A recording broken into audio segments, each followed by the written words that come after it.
UDF-ൽ എന്താണ് സീറ്റ് വിഭജനവുമായി ബന്ധപ്പെട്ട് സംഭവിക്കുന്നത് എന്നതിലേക്കാണ്. മൂന്നാം സീറ്റിൽ വിട്ടുവീഴ്ചയില്ലാതെ മുസ്ലിം ലീഗ്.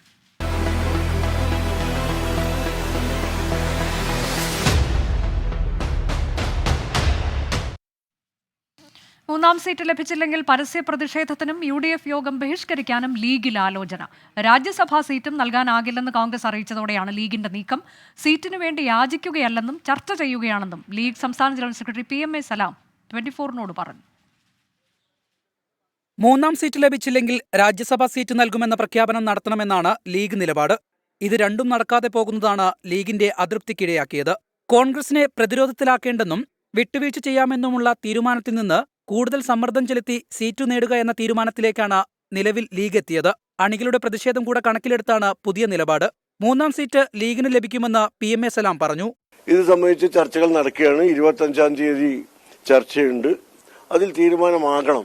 വളരെ പെട്ടെന്ന് തീരുമാനം എടുക്കാൻ കഴിയുന്ന കാര്യമാണ്. ഇനിയും നീണ്ടുകൊണ്ട് പോകാൻ പാടില്ല എന്ന് മുസ്ലിം ലീഗ് ശക്തമായി ആഗ്രഹിക്കുന്നുണ്ട്. അല്ല, അത് തീരുമാനം അണികൾക്ക് കൂടി ആശ്വാസകരമായ ഒരു തീരുമാനമായാൽ പോരെ. പിന്നെ അടുത്ത തീരുമാനത്തിലേക്ക് പോകേണ്ട ആവശ്യമില്ലല്ലോ. മൂന്നാം സീറ്റ് വിഷയത്തിലെ പരസ്യ പ്രതികരണങ്ങളിലൂടെ ലീഗ് ലക്ഷ്യമിടുന്നത് കോൺഗ്രസിനെ സമ്മർദ്ദത്തിലാക്കലാണ്. UDF യോഗം ബഹിഷ്കരിക്കുന്നതും ലീഗ് ഒറ്റയ്ക്ക് മത്സരിക്കാൻ നീക്കം നടത്തുന്നു എന്ന വാർത്തകളിലൂടെയും കോൺഗ്രസിനെ പ്രതിരോധത്തിലാക്കുകയാണ് ലീഗ്. 24 മലപ്പുറം.